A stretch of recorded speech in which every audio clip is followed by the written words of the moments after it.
Thank you, Mr Speaker. Real honour to take a call, and I just want to acknowledge our Deputy Prime Minister, our Minister of Finance, the Honourable Bill English, because I remember back in 2011 as a new candidate, and I was attending a candidate debate in my electorate up in Matakana, and I was approached by a well-known political leader, and he said to me, "Listen, I've been talking to some of your National Party colleagues, and they have said to me quietly that there is no way, it's impossible for the Finance Minister to achieve a surplus when he says he's going to achieve it."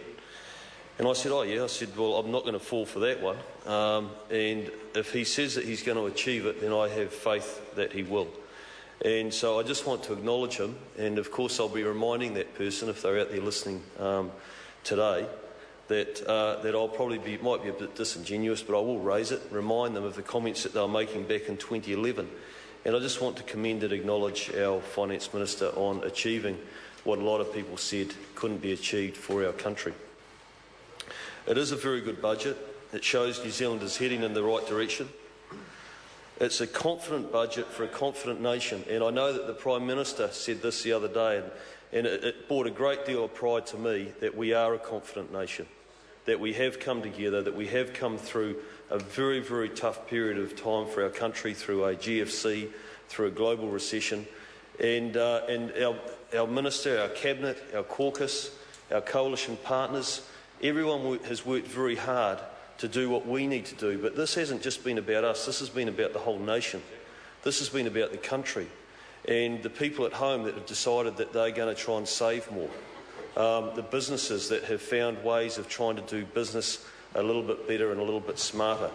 Our NGOs that have tried to work with the funds that they have that may not have been readily available when we weren't in a recession.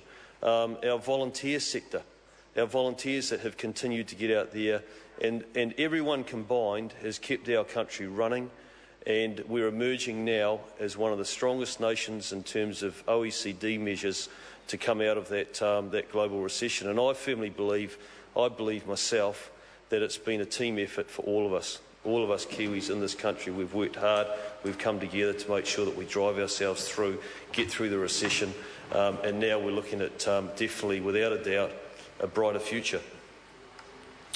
The budget 2014 reflects 6 years of hard work.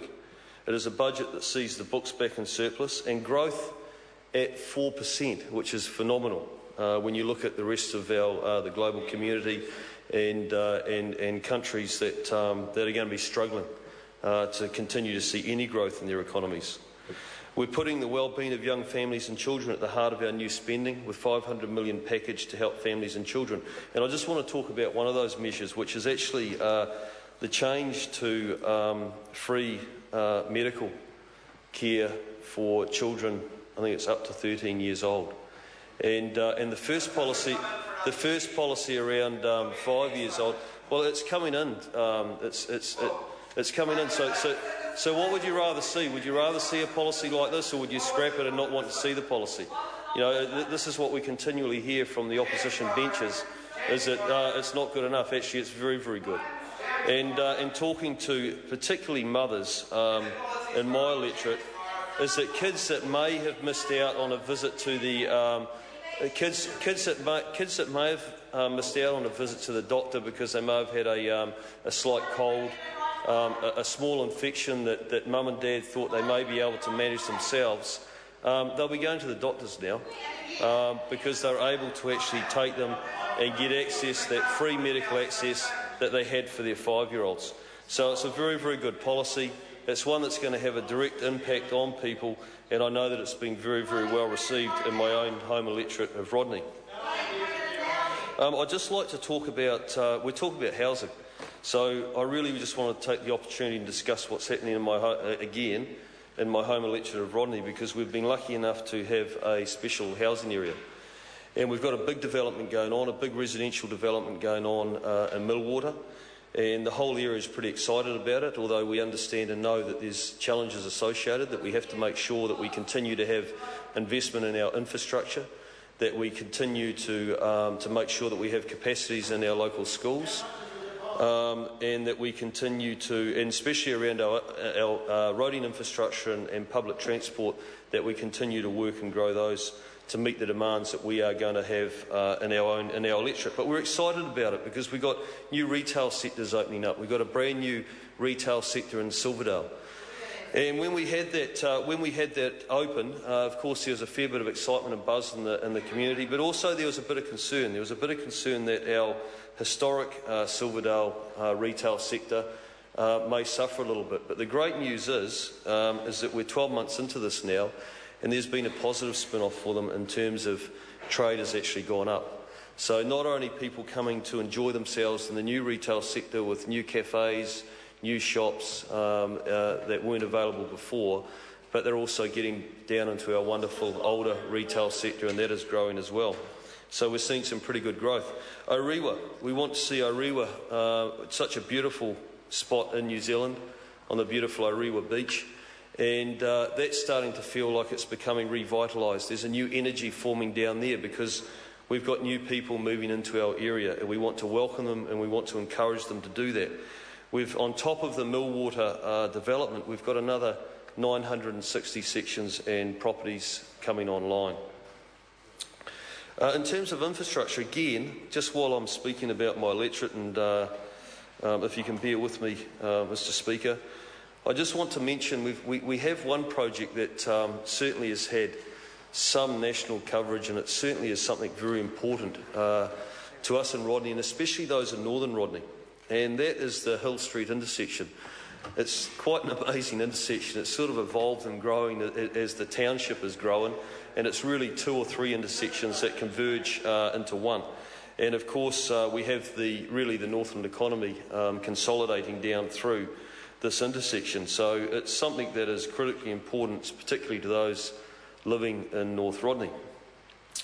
So I just want to acknowledge some people, because we've been working on this for the last sort of couple of months, and we had another meeting in my office yesterday on it, and there's just a few people that I want to mention in relation to this. One is Ms Iwasko, and Sebastian Reid.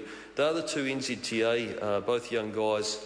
Ms is the manager, who have been working on this, and I just want to acknowledge them because they have done a fantastic job, and they are listening and working very carefully with the local community. I want to acknowledge Councillor Penny Webster and also Steve Garner, who holds the transport portfolio for the local board, and who were both there yesterday. I also want to acknowledge and congratulate Tommy Parker. Some of you may know Tommy.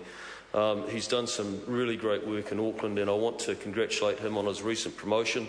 The only downside for us is we've lost him from Auckland, but he's down here in Wellington, so it's a bonus for them. Bruce Mason, the co-chair. Bruce Mason and Warwick Massey, the co-chairs of the Warwick Area Liaison Group. Steve Haycock, the secretary. Glyn Williams. Richard Patworth, the Algies Bay Residents and Ratepayers Association. Bruce Scoggins, the Maharangi East Residents and Ratepayers Association. Brian Jackson, the Snells Beach Residents and Ratepayers Association. Martin Dancy from Matakana Coast and Country, and David Wilmot from the Warkworth Area Business Association. You may laugh over there, but the reason why I wanted to mention these people, because these are people from our community, right, that actually represent groups, and they've come together and they're working very hard to develop a solution, which we are very close to achieving, and getting some funding into an issue that's going to be fixed for my local community. So I just wanted to acknowledge them, because these are the people that are part of a wider rollout of our investment in infrastructure. Now, I want to mention one thing, is that they all of them raised, and in this group, I don't know what their political affiliations are. I know one of them is definitely heavily involved with the Labor Party. There's probably some national supporters, maybe some ex-supporters in there too, but I want to mention one thing that they all raised as a concern to me yesterday, and they said they are very, very worried that if there was a change of government, that they would lose the Puiho to Wellsford Road. And I would challenge the Labor benches and the Green Party, and I see Julianne Genter in the House, I'd challenge you to get up and make a commitment to these people, the people that are representing their communities also, that they will commit to the Puiho to Wellsford, because North Rodney and Northland have been ignored for too long in terms of having a highway system that gives them better access to their economy. It's an important part of their future economic growth. So, Mr Speaker, very pleased to take a call on this bill. Thank you. The Honourable Phil Goff. Mr Speaker, I've heard some of the national speakers pretend that this